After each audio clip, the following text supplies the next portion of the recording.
Hey y'all! Well, I realized that I am a reel-to-reel addict. Saw this Tascam 32. I've been kind of following this auction on eBay, and the seller said this came out of a home studio from a guy that was like a professional voiceover kind of guy. He had two of these machines, and they both had really low hours or time on them. They looked like the heads were super nice, had very little wear. They had a couple little issues just from sitting around, and he said he ordered a new pinch roller and ordered a new belt. He was like, well, the parts come in before this sells. I'll go ahead and install them. And then obviously the deck didn't sell. He updated the auction and said, I went ahead and put a new belt and a new pinch roller on it. And he showed a demo of it, running, and everything worked good. And he was actually close to $1,000 for it. And I said, what the hey, I'll offer him $800 and see if he'll take it. And he did. So now I'm the owner of this Tascam 32 half-track DAC, and what that means is it records one direction, uses not completely half the tape. If you do some research on it, it leaves a fairly wide gap between the two tracks, but it only records, like I said, with the tape going in one direction in stereo with two tracks instead of four tracks. And so you're using more of the tape. It also runs at 7.5 IPS and 15 IPS. So you could play master tapes on it if you found one. So I said, hey, why not? It'll make some good content for the channel. So anyway, we'll be doing a review on this deck soon. But this video is about making new feet for it. And this looks like it's a problem with these Teac decks, because if you look online, there's a bunch of 3D printed replacements that look like this.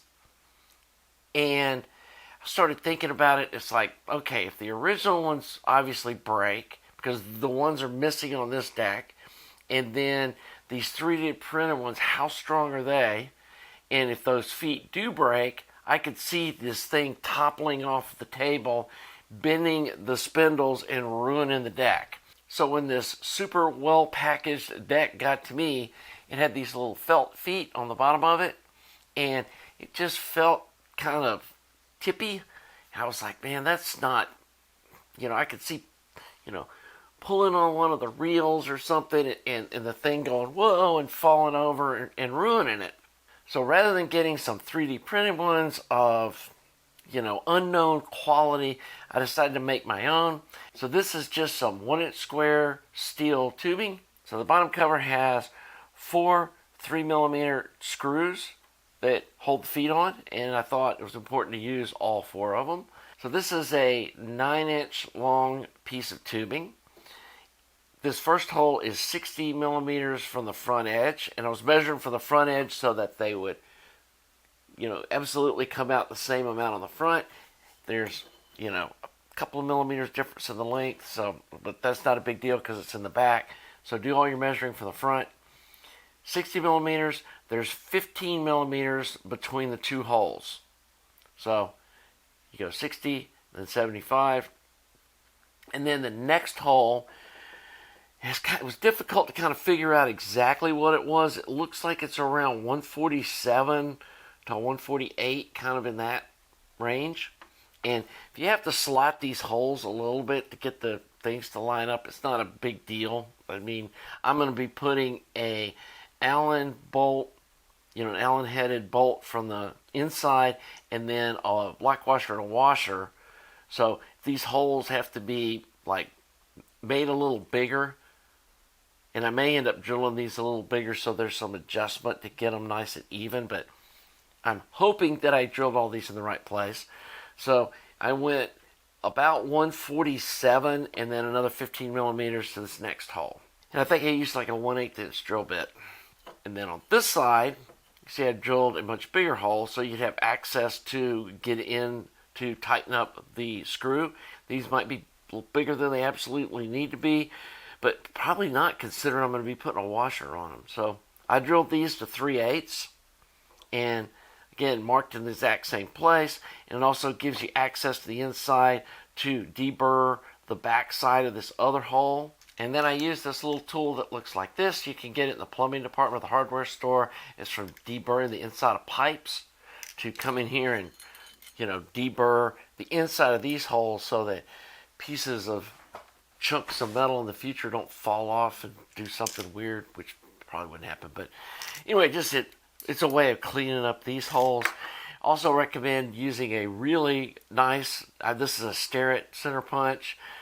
Use some kind of a center punch to center punch these holes after you mark them. And then I used a drill press. I mean, you could probably hand drill these, but I bought a drill press a few months ago. I was doing so much fabrication work at home, and so that makes life easier. And then, some of you might be going, well, why didn't you bevel the edges of these? And you could do that, but my plan is to get a plug that's square that'll slide in the end of the tubing. And I know they make them because I've used them before. And that'll kind of finish off the end. If you cut these off at an angle, there'll be no way to fill that in. You just have an open thing. And I mean, I guess if I really wanted to, I could have taken this somewhere and, got a little piece of metal welded on and then ground. And yeah, it just seemed like way too much for just feet for a tape deck. So the other thing I'm going to do is I'm going to see if they've got some little plastic plugs to put over these holes just to kind of finish those off. They probably do. We've got a really good hardware store near me. And then look at getting some little rubber feet to put on the ends so that it's sitting on rubber and, it's on each end instead of being like just this flat thing sitting that might kind of wobble. And so, yeah, I just wanted to kind of show you this before I got too far down the road of finishing this, to kind of show you what the raw foot looks like. And then I'm planning on painting these like a dark bronze hammer finish, Krylon. It's a really nice finish paint, and I think it'll match this finish that's on the, on the tape deck from the factory.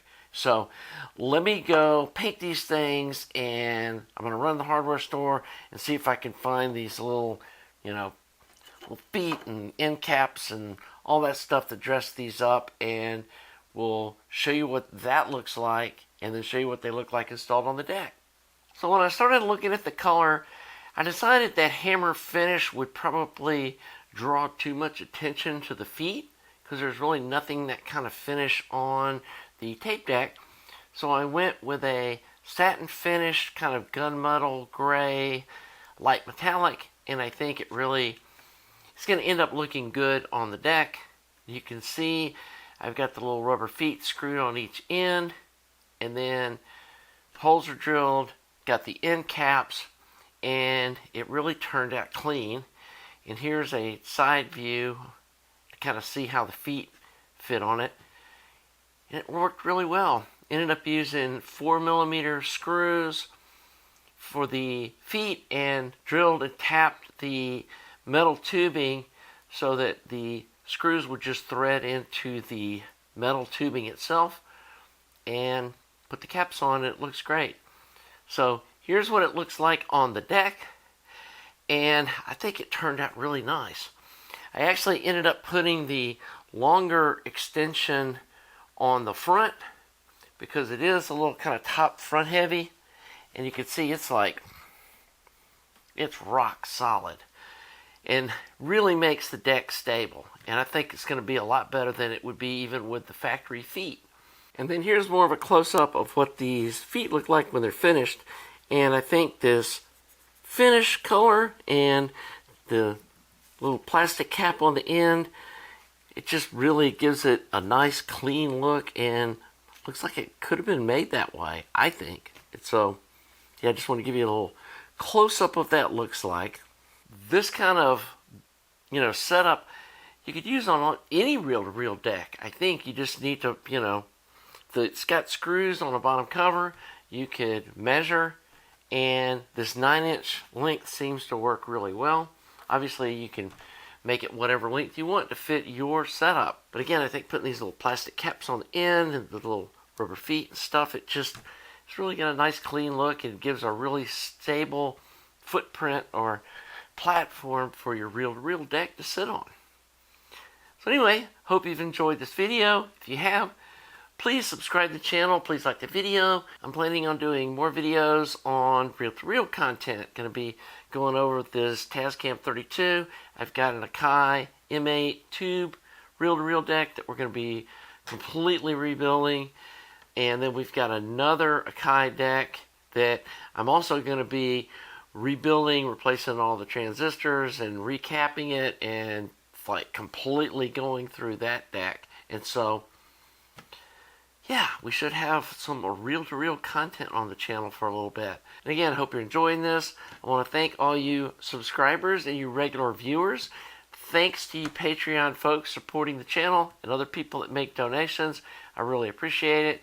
Again, if you found this useful, please at least give me a sub, and donations are appreciated on my website. So until the next video, have a nice day.